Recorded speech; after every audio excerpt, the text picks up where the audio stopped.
नमस्कार, मैं हूं आपके साथ सोनम सिंह और आप देखना शुरू कर चुके हैं कंटाप न्यूज। ऑपरेशन सिंदूर पर मोदी सरकार और रक्षा मंत्री राजनाथ सिंह को नीचा दिखाने के चक्कर में खुद कांग्रेस बुरी तरह से बेइज्जत हो गई, लेकिन कांग्रेस के पवन खेड़ा की बेशर्मी की कम होने का नाम ही नहीं ले रही है।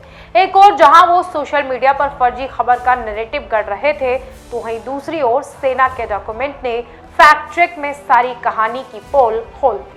ऑपरेशन सिंदूर को लेकर कांग्रेस कौन सा झूठा नैरेटिव गढ़ रही थी और कैसे सेना के ही डॉक्यूमेंट से पूरा मामला खुलकर सामने आ गया, इस पूरे मामले की सच्चाई हम इस खास रिपोर्ट में बताने वाले हैं। दोस्तों, सबसे पहले उस झूठे आरोप को समझते हैं जिसे पवन खेड़ा ने सनसनी बनाने के लिए सोशल मीडिया पर उछाला। पवन खेड़ा ने एक अधूरी मीडिया रिपोर्ट्स का हवाला देते हुए केंद्र सरकार और रक्षा मंत्री राजनाथ सिंह पर तीखा हमला बोला। उन्होंने 6 जाबाज शहीदों सूबेदार मेजर पवन कुमार, राइफलमैन सुनील कुमार, लांस नायक दिनेश कुमार, एविएशन टेक्नीशियन मुरली नायक, हवलदार सुनील कुमार सिंह और सार्जेंट सुरेंद्र कुमार सिंह की सूची साझा करते हुए लिखा कि भाजपा सरकार ने पूरे 1 साल तक देश से इनकी शहादत को छिपा कर रखा। उन्होंने सरकार के राष्ट्रवाद पर सवाल उठाते हुए यहाँ तक कह दिया कि जो सरकार खुद को तिरंगे में लपेटती है, उसने हमारे नायकों को पहचान ही नहीं दी जिसके वो हकदार थे। लेकिन जैसे ही इस दावे का फैक्ट चेक हुआ, वैसे ही पवन खेड़ा के पैरों तले जमीन खिसक गई। भारतीय सेना, वायुसेना और रक्षा मंत्रालय के जो आधिकारिक दस्तावेज और रिकॉर्ड सामने आए, वो चीख चीख कर कह रहे हैं कि इन वीर जवानों के सर्वोच्च बलिदान को कभी छिपाया नहीं गया। असलियत तो ये है कि जब मई 2025 में पाकिस्तान और पीओके में मौजूद आतंकी ठिकानों को नेस्तनाबूद करने के लिए भारतीय सेना ने ऑपरेशन सिंदूर चलाया, तभी पल पल की जानकारी और हर एक जवान की शहादत की खबर पूरे सैन्य सम्मान के साथ देश के सामने रख दी गई।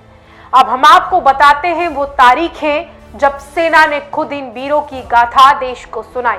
सबसे पहले बात सार्जेंट सुरेंद्र कुमार की करते हैं, जिनके लिए भारतीय वायुसेना ने खुद 13 अगस्त 2025 को आधिकारिक तौर पर ट्वीट करके जानकारी साझा की कि तत्कालीन air chief marshal AP Singh खुद राजस्थान के झुंझुनू जिले से सार्जेंट सुरेंद्र कुमार के पैतृक गांव गए थे। उन्होंने वहां जाकर बलिदानी की माता, पत्नी और बच्चों से मुलाकात की। अब पवन खेड़ा बताएं कि क्या वायुसेना प्रमुख का सरेआम गांव जाना शहादत छुपाना होता है।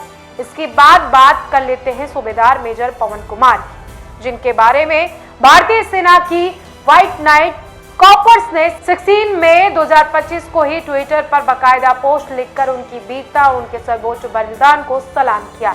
इस तरह हवलदार सुनील कुमार सिंह के मामले में सेना की व्हाइट नाइट कॉपर्स ने 7 जून 2025 को देश को बताया कि अस्पताल में इलाज के दौरान 6 जून 2025 को हवलदार सुनील कुमार सिंह वीर गति को प्राप्त हुए और सेना पूरी तरह से उनके परिवार के साथ खड़ी।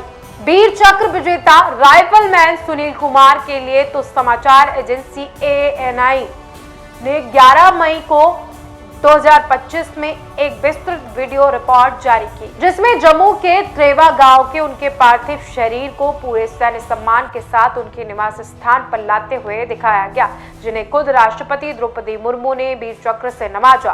कांग्रेस उनकी शहादत को छिपाने का दावा कर रही है।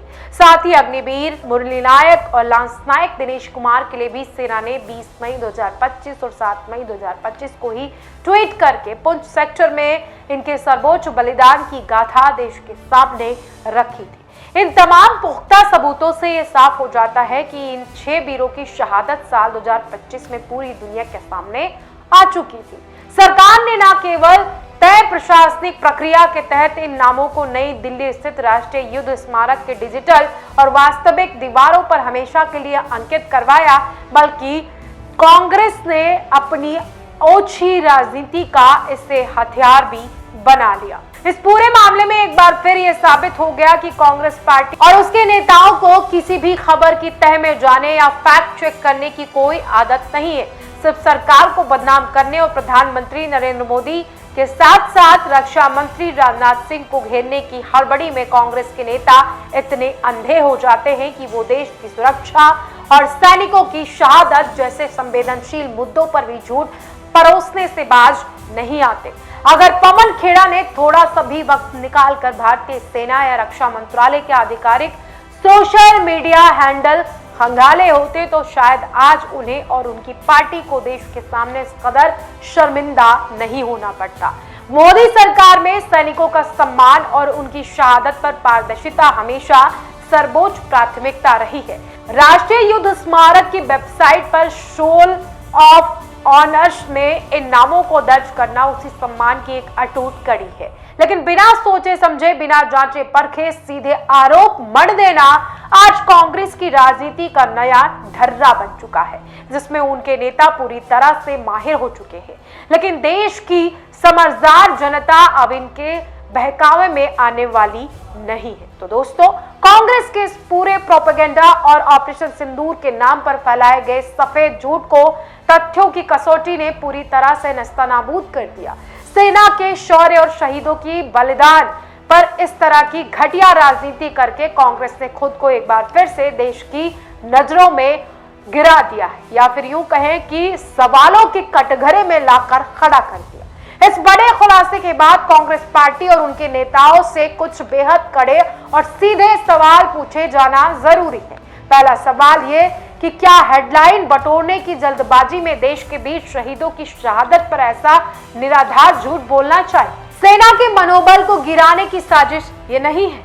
और दूसरा बड़ा सवाल कि जब भारतीय सेना और वायुसेना ने साल 2025 में इन जाबाजों के सर्वोच्च बलिदान की जानकारी सार्वजनिक कर दी, तो पवन खेड़ा ने किस एजेंडे के तहत एक साल तक नाम छिपाने का मनगढ़ंत नैरेटिव तैयार किया? और तीसरा सबसे बड़ा सवाल ये उठता है कि क्या देश की सुरक्षा और सैनिकों के सम्मान जैसे बेहद संवेदनशील मुद्दों पर भी बिना किसी फैक्ट चेक के राजनीति करना एक जिम्मेदार विपक्ष को शोभा देता? तो दोस्तों, कांग्रेस के इस झूठे प्रोपेगेंडा, पवन खेड़ा के इस झूठे बेनकाब दावों को और मोदी सरकार द्वारा राष्ट्रीय युद्ध स्मारक पर शहीदों को दिए गए इस अमर सम्मान पर आपकी क्या कुछ राय है, हमें कमेंट सेक्शन में जरूर बताएं। और हाँ, इस तरह की खबरों को देखने के लिए हमारे चैनल को सब्सक्राइब जरूर करें। फिलहाल अभी के लिए मुझे दीजिए इजाजत।